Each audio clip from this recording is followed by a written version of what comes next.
नमस्कार दोस्तों, आप लोगों का स्वागत है आज के वीडियो में। जैसा कि डिस्क्लेमर है, the information provide on this channel is for the education and information purposes only. It is not considered to be an advice और recommendation of any kind whatsoever investment stock market subject to market risk. I am not a SEBI registered advisor. Kindly do your own research and consult your financial advisor before investing. The view shared in this video is for the educational purposes only. ये disclaimer आप लोगों के समक्ष इस वजह से रखा हुआ है कि हर एक बंदे का रिस्क एपेटाइट वगैरह डिफरेंट होता है। प्रॉफिट्स एंड लॉस और अर्निंग्स एंड लाइबिलिटीज़ सब डिफरेंट होती हैं। तो मार्केट कोई ऐसी जगह नहीं है जहाँ पे आपको ऐसा फील हो कि भाई पैसा फैला पड़ा है और मैं बटोर के ले आऊँगा and I am the smartest guy, so मैं बना लूँगा पैसा। मार्केट में जो भी गेम होता है, चीज़ें होती हैं, वो प्रोबेबिलिटी पे चलती हैं और कोई फिक्स रूल नहीं होता है। तो आपको अपनी चीज़ों के हिसाब से रिस्क टेकिंग एबिलिटी और चीज़ों को देखना चाहिए। बात करूँगा पोर्टफोलियो पे चीज़ों के साथ में कि पोर्टफोलियो जैसे कि मैं जनरली आप लोगों के समक्ष में शेयर करता रहता हूँ। तो अब जो भी टेंशन्स हैं, ग्लोबल टेंशन्स हैं, बहुत सारी बातें हैं, तो उन सब चीज़ों पे नहीं जाएंगे। हमें स्टिक रहना चाहिए अपनी कंपनीज़ पे, उनमें ग्रोथ का क्या सिनेरियो है, हमने कितना उसमें रिस्क ले रखा है, हमें किस हिसाब से बढ़ना है, इन चीज़ों पे हमें काम करते रहना चाहिए। अब जो फंड्स की बात करूं तो मैं आप देख सकते हो कि लगभग 7,000 6,900 के करीब के फंड्स बचे हैं। तो वो होने थोड़ा सा ही है, वो ना के बराबर, ठीक है। और नेक्स्ट मंथ की इन्वेस्टमेंट की जो है कि एक तरह से आपका SIP मोड में जो भी हम लगाते हैं मंथली, तो वो थोड़ा बहुत आ गया है। अब इस बीच में जो अभी रिसेंटली जो ट्रेंड्स मैंने अपना ऐड ऑन किया है अपने पोर्टफोलियो में चीज़ों को करते हुए, आपने देखा होगा कि री इन्वेस्टिंग का पॉइंट ऑफ व्यू रहा है, क्योंकि उसी वजह से देख सकते हो कि ये जो इन्वेस्टेड वैल्यू है ये जो है बढ़ती चली गई है। बिकॉज इतना पैसा अपना खुद का पैसा नहीं लगा हुआ है, जो भी चीज़ें अर्न करके लगाई हैं। हाँ, मैं इंटेंशनली नहीं करता था, नहीं तो ये फिगर बहुत काफ़ी ऊपर होता और ये पोर्टफोलियो का फिगर भी बहुत काफ़ी ऊपर होता। लेकिन मार्केट आपको हर चीज़ आपके रिदम के हिसाब से चीज़ों को दिखाएगा। आपको अपने डिसीजंस को लेना पड़ेगा, आपको अपने डिसीजंस के हिसाब से चलना पड़ेगा। अगर मैं ये बात कहूँ कि जैसे यहाँ चाहे VBL की बात कर लो, सर इसमें पैसा बना आपका, इस वजह से आप ऐसे बोल रहे, इसमें बना है इस वजह से बोल रहे, ऐसी बहुत सारी कंपनीज़ हैं जहाँ पैसा फंसा भी है, वहाँ बन के और फिर फंसा है। लेकिन हर एक कंपनी का और चीज़ों का जो एक सिनेरियो होता है वो आपको देखना ही पड़ेगा। अब जैसे कि मेरे अगर पुराने वीडियोस को फॉलो किया होगा, लाइक ज़रूर कर दीजिएगा, शेयर कर दीजिएगा। अब आप देख सकते हो जो सबसे ज़्यादा लॉस वाली जो कंपनी अभी पोर्टफोलियो पे दिख रही है वो आपको एस्कोनेट दिख रही है। इसकी गलतियां चीज़ें मैंने अपनी पुराने वीडियोस में आप लोगों के साथ में बीच बीच में बोली हैं, इसलिए अगर आप फॉलो करते हो, सब्सक्राइब और शेयर करते हो, मतलब सब्सक्राइब करते हो चैनल को, तो फॉलो रेगुलरली करिएगा। उससे आपको मैं जो मेरे एफर्ट्स हैं वो मैं आपको साथ में शेयर करता हूँ। हाँ, वीडियो ज़रूर रॉ फॉर्म में होता है, बट एक अपनी उस पॉइंट ऑफ व्यू से डालता हूँ कि चीज़ें देखो यार, मैंने यहाँ पे ऐसे किया, ये डिसीजन लिया, जो कि देखो वो सही भी हो सकता है, गलत भी हो सकता है।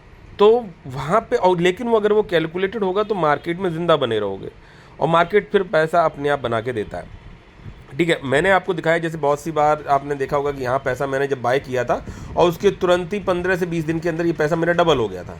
मैंने वहाँ प्रॉफिट्स नहीं बुक किए, क्योंकि कंपनी पे ही स्टिक होना पड़ता है और कंपनी पे आज भी स्टिक है। लेकिन हाँ, जिस क्वांटिटी और जो मार्केट जो क्वांटिटी वाइज हूँ मैं अपने पोर्टफोलियो की, इसमें वो ज़रूर ज़्यादा है, तो ज़्यादा है तो मुझे उस जगह पे समझना चाहिए था, सोचना चाहिए। ये चीज़ें मैंने आप लोगों के साथ में अपने एक्सपीरियंसेस से शेयर करी हैं। अब अगर बात कहता हूँ कि मैं चलो प्रॉफिट यहाँ पे बुक कर लेता, तो भी क्या मैं हर मतलब बिल्कुल सही जाता? डेफिनेटली नॉट, बिल्कुल नहीं जाता सही, क्योंकि मैंने वो चीज़ भी आपको करके दिखाई। जैसे ई फैक्टर लॉट वाली कंपनी, वहाँ मैंने 2 लाख रुपए प्रॉफिट बुक करके और उस पैसे को दोबारा लगाया, तो वो पैसा मान के चलो यहीं पे लगाया। अगर मान के चलो ई फैक्टर में 2 लाख रुपए मैंने प्रॉफिट बुक नहीं किया, तो वो भी तो नीचे आया।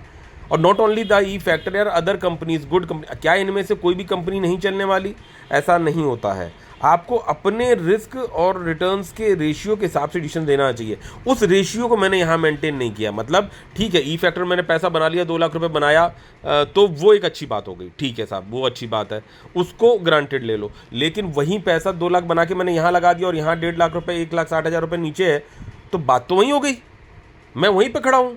तो बात यहाँ पे है। लेकिन इन्हीं तरह के जो डिसीजंस लिए मैं ये तो चलो एसएमई वाली बात होगी, इसी तरह के जो डिसीजंस लिए उस दौरान मैंने वीनस पाइप में भी देखा कि ये शेयर जो है 1300 का आपको मेरे पोर्टफोलियो में दिख रहा है, ये शेयर मैंने 2300 तक भी देखा। मैं चाहता तो वहाँ प्रॉफिट बुक कर लेता, विद इन नो टाइम बनाता, लेकिन एक बार मैं इसमें प्रॉफिट बुक कर चुका हूँ वीनस पाइप में।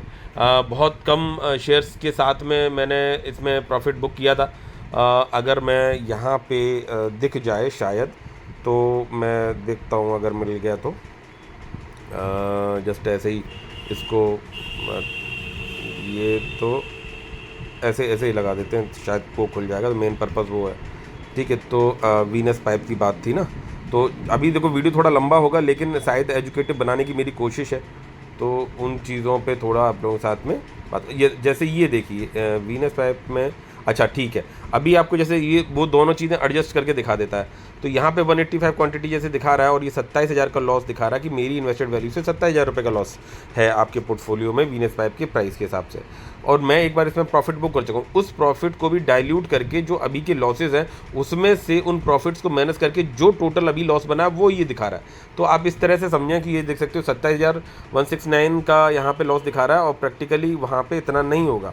अगर यहाँ पे जाते हैं तो ये देख सकते हो, नहीं हाँ ठीक है 27, अच्छा ठीक है। लेकिन यार मैंने तो वहाँ पे पूरा किया था, फिर पता नहीं कैसे इस तरह से मैंने वहाँ देखा भी था, चेकआउट किया दिया, ये क्या ट्रेड्स आ गए क्या? चलो इस पर थोड़ा बाद में बात करेंगे, क्योंकि मैं भी ये पहली बार ही देख रहा हूँ। क्योंकि टोटल वैल्यू मैंने एक बार वीनस पाइप को बेचा है और प्रॉफिट में बेचा है, वो चीज़ फिगर कहाँ चली गई या कैसे हो गया वो चलो बाद में देख लेंगे, क्योंकि मैंने बाकी चीज़ों पे भी आप लोगों को दिखाया है कि किस तरह से ये काम करता है, ठीक है। तो चलो ये तो चलो ठीक है, जो मेन मुद्दे पे बात करने आए थे वो चीज़ करते हैं कंटिन्यू। तो आपने देखा होगा कि जैसे कुछ कुछ कंपनीज़ में अपनी इन्वेस्टमेंट बढ़ा रहा हूँ, कर रहा हूँ, देख रहा हूँ, धीरे धीरे करके इंक्रीज़ कर रहा हूँ। तो अभी जो रिसेंटली मैंने कंपनी ली, जैसे ये टारेल ली है, और ये करीबन एक तरह से शायद 15,000 करोड़ के आसपास की है, और यहाँ पे ठीक ठाक शेयर्स हैं, रिसेंटली इन्वेस्टिंग है, और प्रॉफिट बुक करके कुछ कंपनीज़ में दोबारा से री इन्वेस्टिंग किया है। और पैरेलली बात करेंगे जैसे कि यहाँ पे जो कंपनीज़ हैं मेरे पास, जैसे स्काई गोल्ड है, देन वीबीएल है, ठीक है। तो इन पे क्या सिनेरियो है, क्या सोचना है, किस तरह की चीज़ें हैं, तो उन सब चीज़ों पे थोड़ा सा बात करते हैं। तो यहाँ पे आप देखेंगे कि ये कौन कौन नोट्स हैं, क्योंकि कोई भी कंपनी जब आप लेते हो तो उसको एक परिवार का सदस्य की तरह समझो। पहले ही बात तो उसे थोड़ा एनालाइज करो, सब चीज़ें करो, उसके बाद जब उसमें आ गए हो तो उससे आपको देखो बिना एफर्ट्स के पैसा तो नहीं बनेगा, बिना एफर्ट्स के पैसा नहीं बनेगा, चाहे वो शॉर्ट टर्म में बन रहा हो, चाहे वो लॉन्ग टर्म में बन रहा हो, ठीक है। तो एफर्ट्स तो लगेंगे ही लगेंगे, आज नहीं लगाओगे तो कल, और अगर बन भी गया तो वो वापस चला जाएगा अगर एफर्ट्स नहीं लगाए हुए हैं। तो अब जैसे यहाँ पे मैं ट्रांसफार्मर और रेक्टिफायर्स में मैंने इन्वेस्टमेंट किया, बहुत बड़ी इन्वेस्टमेंट नहीं, अभी जैसे 60,000 के आसपास की इन्वेस्टमेंट है। अगर ये करेक्शन देगा तो इसमें स्टेक्स बढ़ेगा, और अगर ये कहीं शूट अप हो गया, पैसा मान के चलो यहाँ से वापस 800-900 प्राइस पे चला गया विद इन नो टाइम, तो वो शॉर्ट टर्म में अगर जो पैसा बन गया है तो वहाँ पे भी आपको प्रॉफिट बुक करने का सोचना आना चाहिए। ये मुझे अभी नाउअडेज समझ में आता है कि करना चाहिए। लेकिन वहीं पे आप जब बात कहोगे कि सर वीबीएल में क्यों नहीं बुक कर रहे हो, वहाँ से अभी बहुत चैलेंजेस हैं, ये हैं वो। वीबीएल एक अलग, हर सेक्टर को, हर कंपनी को एक और पोर्टफोलियो वाइज आपको अलग सिनेरियो से देख के चलना चाहिए, ठीक है। तो यहाँ पे जैसे हम लोग बात कर रहे हैं ट्रांसफार्मर रेक्टिफायर्स की बात कर रहा हूँ, तो ये कंपनी में क्या पॉजिटिविटी या नेगेटिविटी या चीज़ें दिखाई पड़ती हैं। देखो सबसे बड़ी बात कि पावर सेक्टर में इन्वेस्टमेंट तो मुझे रखना था, रिन्यूएबल एनर्जी में रखना था, रखा, हॉस्पिटल सेक्टर में रखना था, रखा, एफएमसीजी में रखना था, रखा, गोल्ड सेक्टर में रखना था, रखा। तो इस तरह से ब्यूटीफाई तो करना पड़ेगा आपको अपने पोर्टफोलियो को। तो ट्रांसफार्मर्स जो पावर सेक्टर है, जिसमें मतलब गवर्नमेंट काफ़ी इनिशिएटिव लिए हुए हैं और चीज़ें ट्रांसफॉर्म हो रही हैं, और उसमें हम थोड़ा सा डीपली बात करेंगे। वीडियो ब्रदर लंबा होगा, लाइक शेयर सब्सक्राइब जरूर करिएगा। तो यहाँ पे आपने देखा होगा कि बिना ट्रांसफार्मर्स के और केबल्स के पावर सेक्टर बूम नहीं होने वाला। इवन मैं कह रहा हूँ डेवलपमेंट ना भी हो तब भी आप जिस तरह से कंट्री में डिमांड पावर सेक्टर की और चीज़ों की चीज़ें बढ़ रही हैं, तो उस हिसाब से ये बेसिक कह सकते हैं आइटम्स हैं जिन्हें आपको लेके चलना ही पड़ेगा, इसके बिना चीज़ें रन नहीं कर सकती हैं। तो अब यहाँ पे कॉल में क्या कह रहे हैं कि प्रोडक्शन एंड रेवेन्यू माइलस्टोन इन्होंने जो अपने लिए रखे हैं कि achieved highest ever annual production 29,118 MVA, ठीक है, इन फाइनेंशियल ईयर 24। स्टैंड अलोन जो है इनका कंसोलिडेट वैसे देखना चाहिए तो 1950 करोड़, जो कि 53% ईयर ऑन ईयर में बढ़ा है, कंसोलिडेट रेवेन्यू जो है 2051 करोड़ का था, जो कि फाइनेंशियल ईयर 24 में 1294 था। अब आप इससे सोचो कि ग्रोथ रेट रेवेन्यू का देखो कितना ज़बरदस्त है। तो कंपनी परफॉर्मेंस जो आप दिखा रही है, दे रही है, वो क्यों नहीं देगी? आगे क्या कंपनी सोच रही है, कह रही है? एबिटा जो है इसका दिखा रहे हैं कि 320 करोड़ का है, जो कि 149% ईयर ऑन ईयर में बढ़ा है। 16.12% का जो यहाँ पे इम्प्रूव मार्जिन को बढ़ाया है। देन प्रॉफिट आफ्टर टैक्स का जो है कि यहाँ पे देख सकते हो कि 9.5% के हिसाब से 25% ईयर ऑन ईयर में भी बढ़ा है। कंसोलिडेटेड एबिटा जो है वो देखना चाहिए, जो कि प्रैक्टिकली 216 करोड़, जो कि मार्जिन 10.1% के हिसाब से कंसोलिडेशन में दिखा रहा है। ऑर्डर बुक की विजिबिलिटी, मतलब आप देखो बात क्या है कि जो जहाँ से चले थे और जहाँ तक गए, यानी आज जहाँ पे हैं वहाँ तक शेयर ने भी परफॉर्मेंस दे दिया या कुछ है? क्या रेल छूट गई? क्या फ्यूचर में कुछ उम्मीद है? क्योंकि अगर हमको फ्यूचर पता होता, कि मान के चलो जैसे स्काई गोल्ड का फ्यूचर पता होता, तो शायद पूरी कैपिटल स्काई गोल्ड में लगाते और पैसा बन गया होता और फाइनेंशियली फ्री और काम ख़त्म। लेकिन practically that is not possible, वो चीज़ें वैसे नहीं चल सकती हैं। तो आपको ये बात मान के चलना पड़ेगा कि 100 आउट ऑफ 100 तो नहीं आने वाले, लेकिन अपनी स्टडीज़ को बढ़ाते हुए, जिस तरह से बच्चा अपनी क्लास में अपने परफॉर्मेंस को बढ़ाता है कि मेरी डिवीज़न फर्स्ट आएगी या सेकंड आएगी, थर्ड आएगी, वो आपके परफॉर्मेंस की बेसिस पे चीज़ें होती हैं। वहीं पे बोला जाता है क्लास में जो पासिंग मार्क्स होते हैं दैट इज़ 33%, तो वो भी अगर नहीं ला पा रहे हो तो समझ लो आपके एफर्ट्स नहीं लग रहे हैं। तो यहाँ पे जो ऑर्डर बुक और विजिबिलिटी, जो फ्यूचर की बात कर रहे हैं कि देखो ऑर्डर इनफ्लो जो है फाइनेंशियल 25 में 4504 करोड़ का है, जो कि अभी तक का सबसे हाईएस्ट इनको मिला है।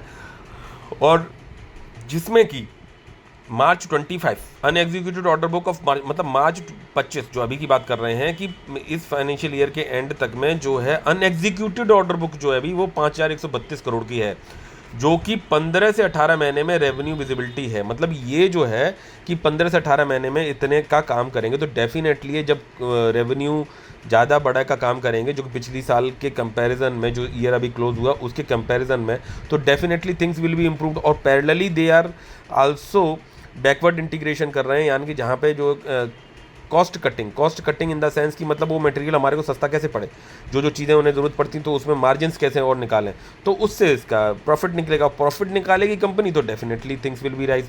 और रह गई बात डिमांड की बात कि आगे मतलब इनका डिमांड है नहीं है क्या, तो अभी ग्लोबली भी मैं बात करूंगा और with in the India country भी बात करूंगा कि पावर सेक्टर में किस हिसाब से चीज़ें रन करने वाली हैं। तो दैट्स वाई मैंने डायनेमिक केबल्स में भी इन्वॉल्वमेंट रखा है, बढ़ाया है और बढ़ा भी रहा हूँ। और देन सेकंड कंपनी जो मैंने पावर सेक्टर से चूज़ करी, एक तो मेरी एसएमई लॉट वाली कंपनी, तो उनमें हम ज़्यादा कुछ एक्टिविटी कर नहीं सकते, तो वो एक अलग बात है, वो तो एक छोटी कंपनी है तो वहाँ पे वो पड़ा हुआ है। लेकिन जो मुझे मेन लाइन की एक कंपनी को लेना था जो एक थोड़े से रेस्पेक्टेबल लेवल पे आ चुकी हो, और वहाँ पे मैंने इस कंपनी को चूज़ किया। अब इन्होंने बोला कि लैंडमार्क ऑर्डर जो है, देखो कोई रिकमेंडेशन नहीं है, मैं आपको अपनी बात कह रहा हूँ, नहीं तो फिर जो है कि आप कहोगे कि सर देखो कहाँ पे क्या कर रहे हो, किस तरह से, मतलब हमने तो ले लिया, हमने बेच दिया आपने। मैं हो सकता हूँ कल को अगर ये शेयर मान के चलो किसी न किसी कारणवश से बढ़ गया एकदम से विद इन नो टाइम और मुझे कहीं दूसरी जगह अपॉर्चुनिटी दिखी, तो आई कैन बुक प्रॉफिट्स, ये चीज़ें हैं। हाँ, बट कंपनी, अच्छी कंपनी में पैसा लगना चाहिए, चाहे वो शॉर्ट टर्म के लिए लगाओ चाहे वो लॉन्ग टर्म के लिए लगाओ। ज़्यादातर कोशिश ये रहनी चाहिए कि कंपनी लॉन्ग टर्म के पॉइंट ऑफ व्यू से पोर्टफोलियो में रहे, क्योंकि कंपाउंडिंग से पैसा बनेगा, वेल्थ कंपाउंडिंग से बनेगी, प्रॉफिट्स अलग बात है। और अगर मैंने शॉर्ट टर्म में कहीं प्रॉफिट्स बुक किए तो उनको मैंने पोर्टफोलियो पे री इन्वेस्ट ही वो पैसा किया है, मैंने पैसा घर नहीं लेके गया हूँ। तो ये चीज़ें भी आप समझ के चलें, ठीक है। लैंडमार्क ऑर्डर जो इनको, जो अभी तक का सबसे बड़ा ऑर्डर मिला, मतलब इनकी हिस्ट्री में सबसे बड़ा ऑर्डर, जो कि ये कह रहे हैं कि इकट्ठा एक अमाउंट के साथ में, तो 740 करोड़ का गेटको का ऑर्डर मिला इन्हें, जो कि अभी तक का सबसे बड़ा। फाइनेंशियल ईयर 26 का इन्होंने जो प्रोजेक्शन दे रखा है कि ऑर्डर बुक का जो टारगेट है वो 8000 करोड़ का है। अब आप ये देख सकते हो कि 5132 करोड़ का ऑर्डर अभी इनके पास पेंडिंग है, और जो कि इन्हें 15 से 18 महीने में कंप्लीट करना है। और यहाँ पे देख सकते हो 8000 करोड़ का ऑर्डर बुक जो है कि ये एक्सपेक्ट कर रहे हैं फाइनेंशियल ईयर 26 में इनको इतना मिलेगा ही। और जब ये इस तरह के ऑर्डर्स बढ़ेंगे, एग्जीक्यूशंस और जिस तरह से ये कंप्लीशन करके देते हैं, तो management expects to dispatch 3500 crore in financial year 26 and replenish via fresh inflows. मतलब कि गवर्नमेंट जो मैनेजमेंट है जो इनकी, वो ये सोच रही है कि 3500 करोड़ के जो फाइनेंशियल 26 में जो इन्हें फ्रेश ऑर्डर्स मिलेंगे। इसमें से, मतलब किस में से, 8,000 करोड़ में। तो वो आप उसी तरह से देख सकते हो कि 5,000 करोड़ और ये 3,500 करोड़, लगभग उन्होंने वही कहा कि 8,000 करोड़ के आसपास का हमारा जो है ऑर्डर बुक हो जाएगा with in the financial year 26, जो कि अभी चल रहा है। अब ये बिना किसी कुछ किए मेहनत के तो चीज़ें डेवलप होती नहीं है। तो अब स्ट्रेटेजिक इनिशिएटिव्स क्या है, कैपेसिटी एक्सपेंशन क्या है, भाई जब काम बढ़ेगा चीज़ें बढ़ेंगी, तो क्या एग्जीक्यूशन हो पा रहा है कि नहीं हो पा रहा है, कि क्या कर रहे हैं, क्या इनके कंपटीटर्स कुछ अलग कर दे रहे हैं। वीडियो ब्रदर काफ़ी लंबा होगा क्योंकि एजुकेटिव बनाने के पॉइंट ऑफ व्यू से है, तो बहुत से लोग नहीं देखेंगे, नहीं जानेंगे। लेकिन मेरी आपसे एक रिक्वेस्ट है कि आप अपने फैमिली, फ्रेंड्स और जो भी आपके नियर एंड डियर वंस हैं उनको एजुकेट करिए। मेरे वीडियो बहुत ही रफ एंड वैसे हैं, मैं ये नहीं कह रहा कि मैं बहुत स्मार्ट हूँ, बहुत ज़्यादा जानकारी रखता हूँ, लेकिन लगातार लर्निंग प्रोसेस को बनाए रखने के लिए आप लोगों का साथ ज़रूर चाहिए, ठीक है। तो और लिंक एक डिस्क्रिप्शन में दे रखा है व्हाट्सएप का ग्रुप का, जो कि फ्री ग्रुप है, वहाँ पे आप जाके ज्वाइन भी कर सकते हो। काफ़ी चीज़ें वहाँ पे डिस्कशन होती रहती हैं। अब यहाँ पे तो शेयर ज़रूर करिएगा। Strategic initiatives and capacity expansion क्या है इनका। बैकवर्ड इंटीग्रेशन, आप बैकवर्ड इंटीग्रेशन से मतलब है कि जो चीज़ें, जैसे मान के चलो अब इन्हें ट्रांसफार्मर बनाना है तो उसमें क्या चाहिए, इन्हें स्टील चाहिए, बुश चाहिए, तांबा चाहिए, वगैरह वगैरह, ट्रांसफार्मर ऑयल चाहिए, बहुत सारी चीज़ें चाहिए, उससे वो बन के बना।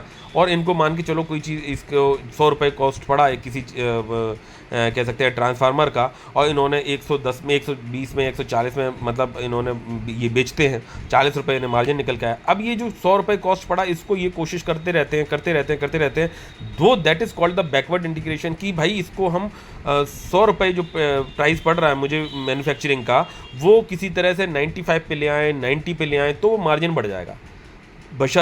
इन कंपेयर टू कि मैं 140 रुपये का अगर मार्केट में बेच रहा हूँ तो उसका प्राइस 150 कर दूँ, अपने मार्जिन बढ़ा दूँ, तो वो तब तक नहीं कर सकते हो जब तक कि आपका एक बहुत बड़ा नाम, क्वालिटी और सब चीज़ें स्थापित ना हो जाएं, और कोई दूसरे कंपटीटर्स जो है कि आपके उसमें आगे ना बढ़ जाए, मतलब आपको compete ना कर दें, सो दैट कि आपकी ऑर्डर बुक हैम्पर ना हो।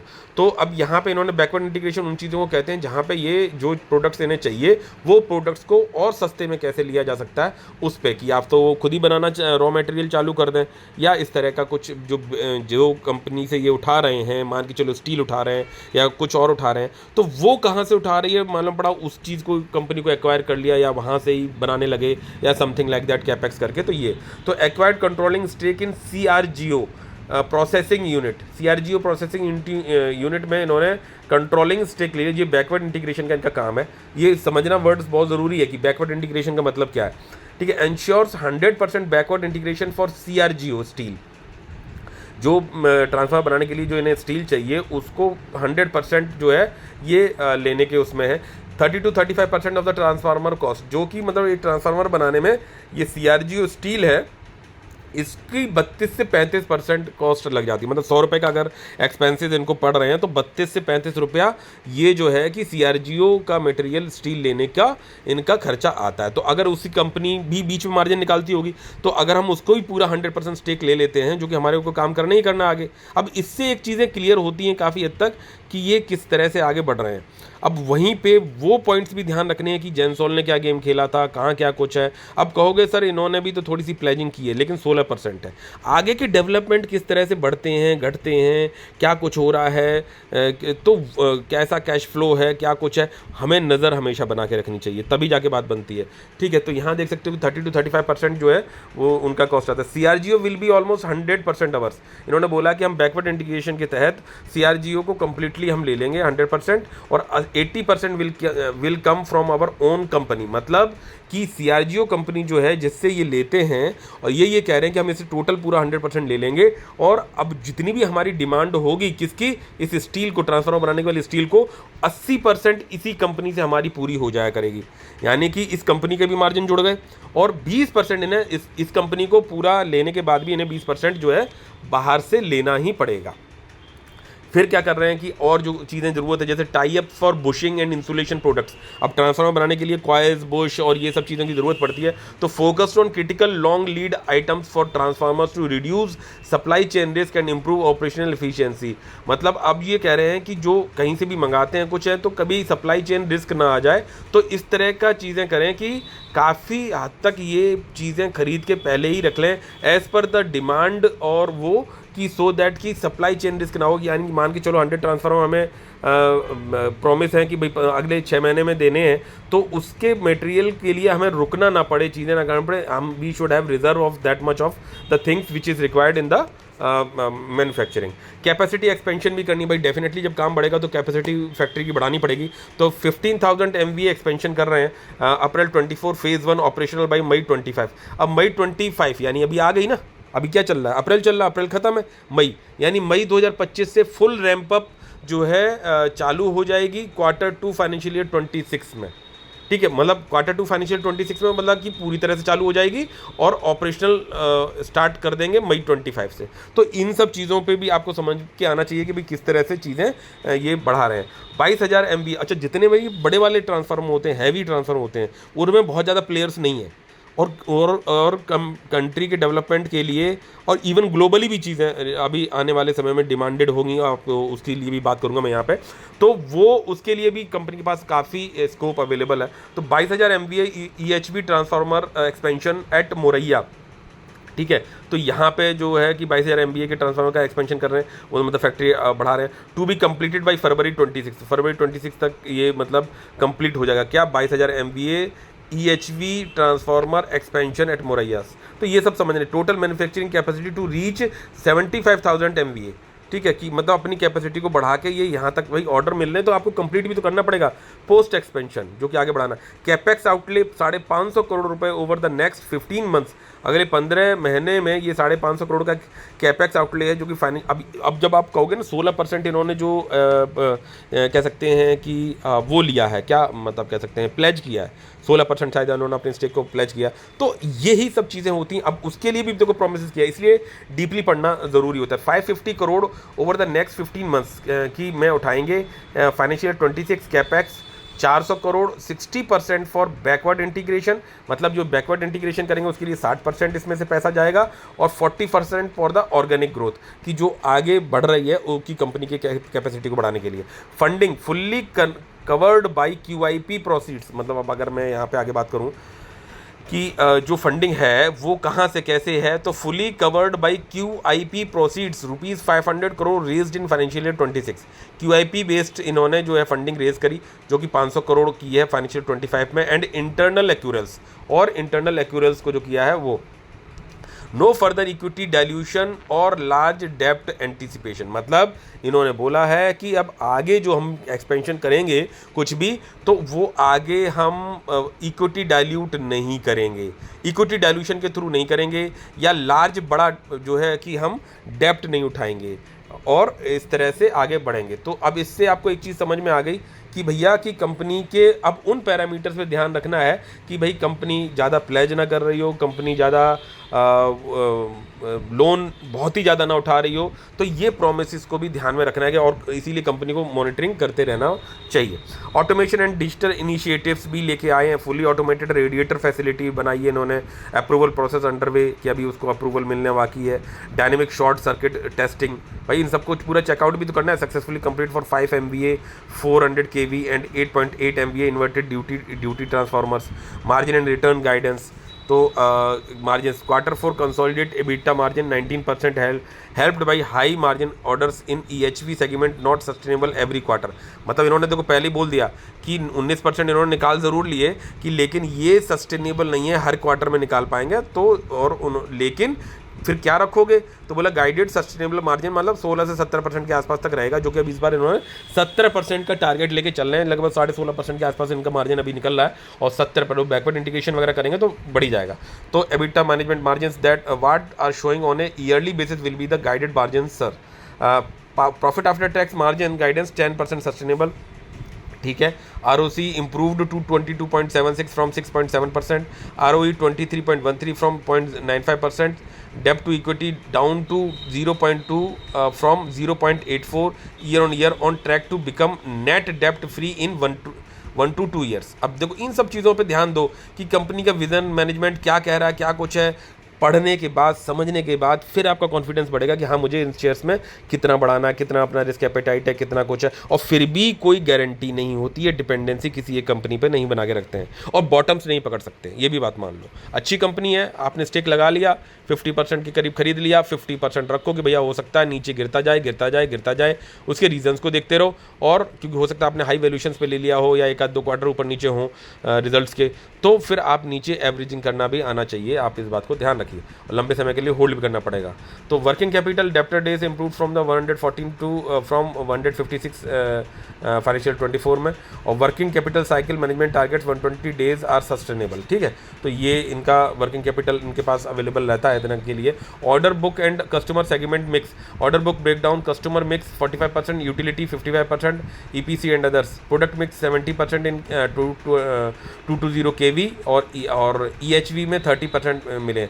अब यहाँ पे एक चीज़ और देखिएगा, थोड़ा मतलब आप लोग भी अपना निकाल के पढ़ लेना।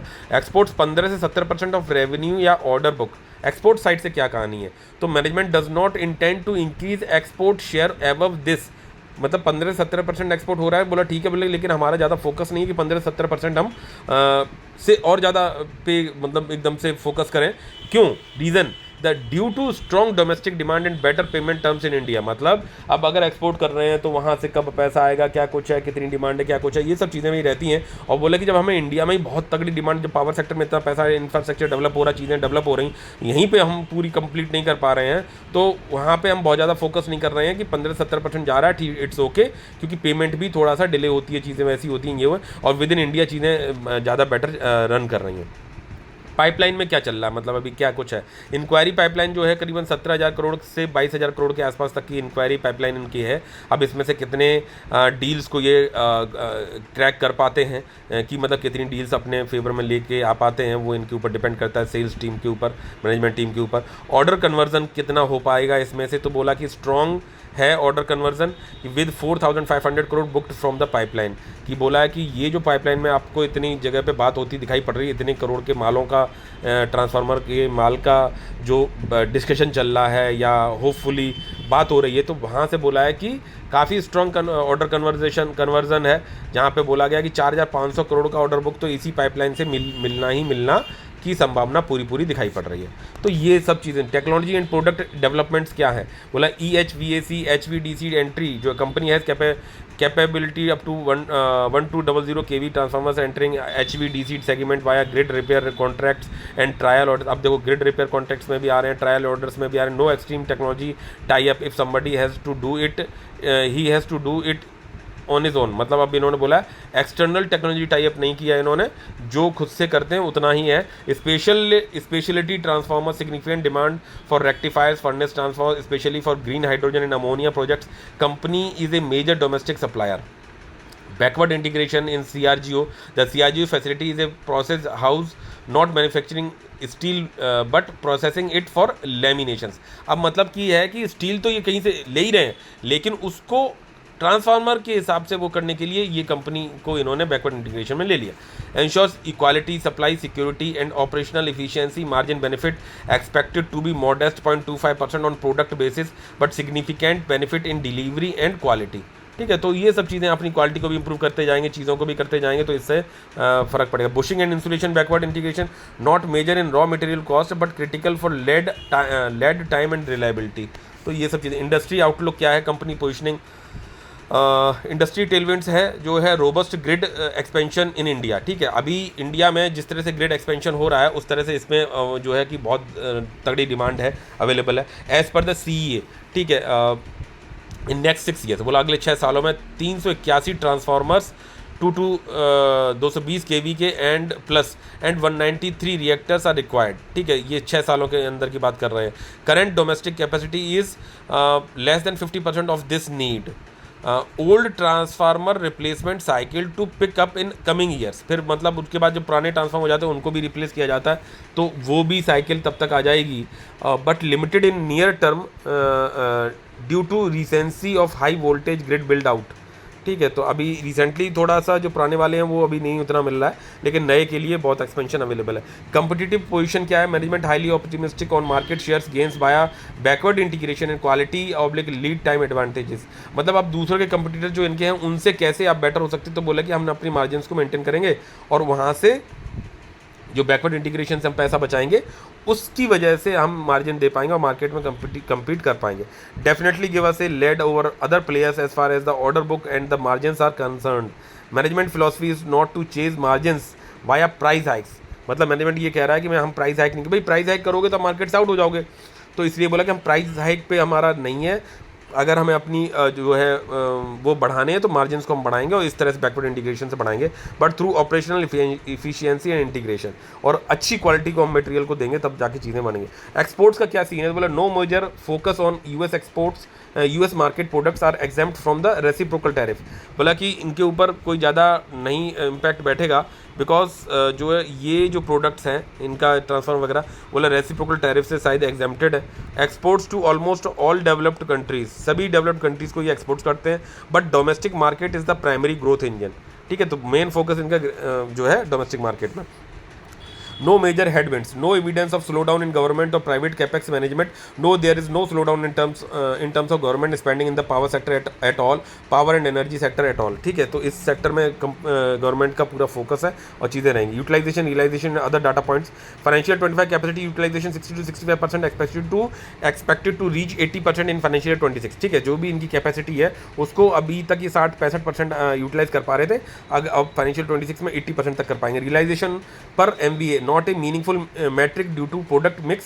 क्या रियलाइजेशन पर MVA? ठीक है, varies significantly by transformers type example 500 MVA 760 on cost of 20 to 32 crore per unit. देख रहे हो कितना छोटा मोटा महंगा नहीं होता है भाई, तो आप इस तरह से सोच सकते हो। Financial 25 production 28,882 MVA as per the CFO, slightly lower than the chairman quoted 29,118 MVA। ठीक है, तो ये इनका एक प्रोडक्शन यूनिट चालू हो रहा है as per the CFO slide. ठीक है, उससे एक उसी के आसपास है। Retention money oblique non current receivables 336 crore to be realised in 6 to 12 months as project milestones are completed. ठीक है, तो अभी इन्होंने बोला 6 से 12 महीने में 336 करोड़ रुपए का जो है कि अभी आ जाएगा, रिसीवेबल्स आ जाएंगे, क्योंकि उतना काम ये अभी कंप्लीट कर देंगे। तो इस तरह से आप समझिए कि अब जो इनकी समरी है कि TARIL delivered a landmark of financial 25 with record financial operations performance driven by a strong execution, backward integration and capacity expansion. The company is aggressively investing in both organic and backward integration capex, targeting 100% self-sufficiency in critical inputs and a total capacity of 75,000 MVA.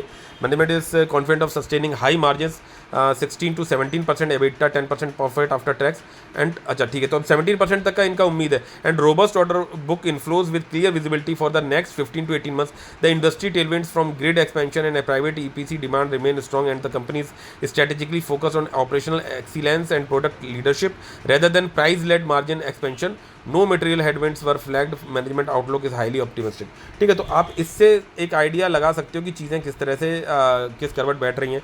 FIs की भी holding देख सकते हो कि ठीक है, बढ़िया उठी है। देन DIs भी हैं, चीज़ें मतलब अच्छे तरह से रन अप कर रही हैं। और तो एक अब इसमें एक बिलीफ सिस्टम क्रिएट हो जाता है कि भैया हाँ ठीक है यार, ऐसे कुछ है तो पैसा लगाया जा सकता है, क्योंकि सेफ्टी इज़ प्राइम कंसर्न कि भाई किस तरह से आप चीज़ों को किस लेवल पे देख रहे हो। ठीक है, तो यहाँ पे मैंने ये किया। पैरेलली मैं जो एक चीज़ और आप लोगों के समक्ष शेयर करना चाह रहा हूँ। वीडियो देखो काफ़ी लंबा हो गया, लेकिन लेके तो बहुत कुछ आया था। अब इसी के साथ साथ मैं स्काई गोल्ड का भी आप लोगों के समक्ष रखना चाह रहा था, लेकिन अब चलो छोड़ दो, उसको किसी दूसरे वीडियो में कवर करूँगा। और यहाँ देख सकते हो कि ये list of transformer stocks with की फंडामेंटल चार्ट्स वगैरह दे रखा। तो ये ट्रांसफार्मर रेक्टिफायर्स का है। अब 15,000 करोड़ का मार्केट कैप है, तो यानी एक बिलीवेबल कंपनी दिखाई पड़ रही है। आपको इन सब चीज़ों पे भी ध्यान देना होगा।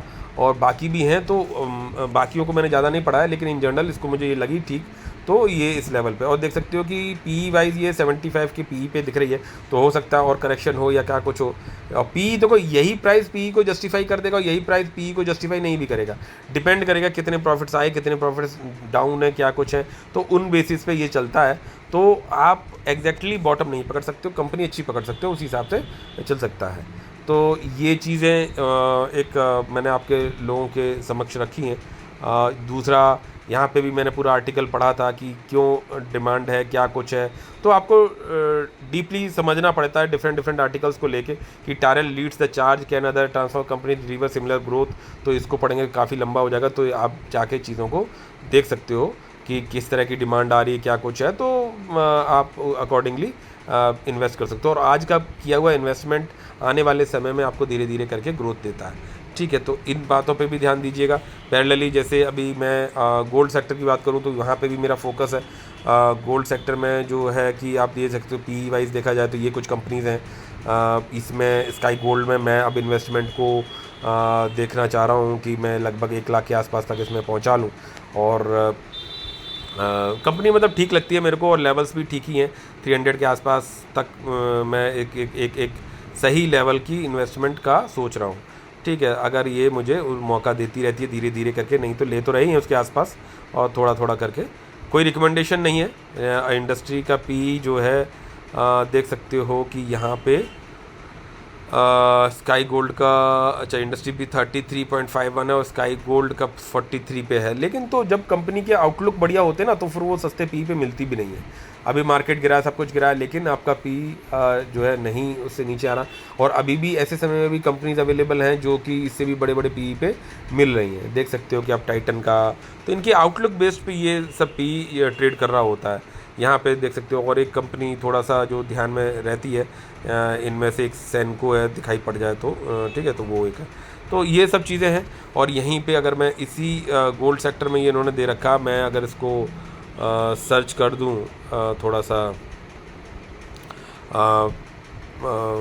ट्रांसफार्मर सेक्टर के हिसाब से, तो क्या कुछ खुल के आएंगी देखते हैं। ट्रांसफार्मर सेक्टर्स दे रखा है इन्होंने, ठीक है। ट्रांसफार्मर रेक्टिफायर्स भी दे रखा है, पूरा दे रखा है, तो ठीक है। ऑल में कर दिया, तो देखते हैं कितना जाएगा। नहीं, ऐप के थ्रू आएगा, तो चलो कोई बात नहीं, फिर किसी दिन देखेंगे। तो इस तरह से है। आप इधर ये मैंने जो है स्काई गोल्ड के बारे में भी काफ़ी कुछ पढ़ा और मुझे इसकी पूरी कॉल समरी को थोड़ा सा देखूंगा भी और भी। तो इसी तरह से धीरे धीरे इन्वेस्टमेंट बढ़ाते रहो, करते रहो, देखते रहो और चीज़ें काम करने लगती हैं। अगर मैं जो है चार्ट वाइज अगर बात करूं तो देख सकते हो स्काई गोल्ड, ठीक है, अभी ये टॉप से थोड़ा सा करेक्टेड है, आपको दिखाई पड़ रहा है। फिर भी देख सकते हो कि रिटर्न 3400% के रिटर्न है। देखते रहेंगे तो देखते ही रहेंगे, अभी भी मौका है ये इन्वेस्टमेंट आपको। लेकिन आपको पैसा चाहिए इमीडिएट नहीं होता है। ठीक है, कंपनी का आउटलुक उसको पढ़ो, समझो, फिर देखो किन लेवल्स पे आ रही है। और देख सकते हो 28% का करेक्शन है और मैं अपनी स्टेक्स को फिर बढ़ा रहा हूँ धीरे धीरे करके। और कंपनी इतने लंबे समय के लिए भी टिकती है, रुकना पड़ता है, चीज़ें देखनी पड़ती हैं कि किस करवट क्या चीज़ें बैठ रही हैं। और वहीं पे टारेल का देख लो तो ये देख सकते हो, बीएससी का देखोगे तो काफ़ी, अभी भी देख सकते हो 1500% का रिटर्न है। और विद इन नो टाइम ये 1000 पे स्पाइक किया था। रीज़न मैंने कल की वीडियो में बताया था कि क्यों स्पाइक किया, कहाँ पे आके वापस आया, तो चीज़ें हैं। तो 70 के पी पे अभी ट्रेड कर रहा है, तो ठीक है। विद दीज वर्ड्स काफ़ी कुछ कवर कर दिया। हाँ, रिक्वेस्ट आपसे है कि लाइक शेयर सब्सक्राइब और चैनल को थोड़ा सपोर्ट करिए। मिलते हैं नेक्स्ट वीडियो में। टिल देन जय हिंद, जय भारत, बाय बाय।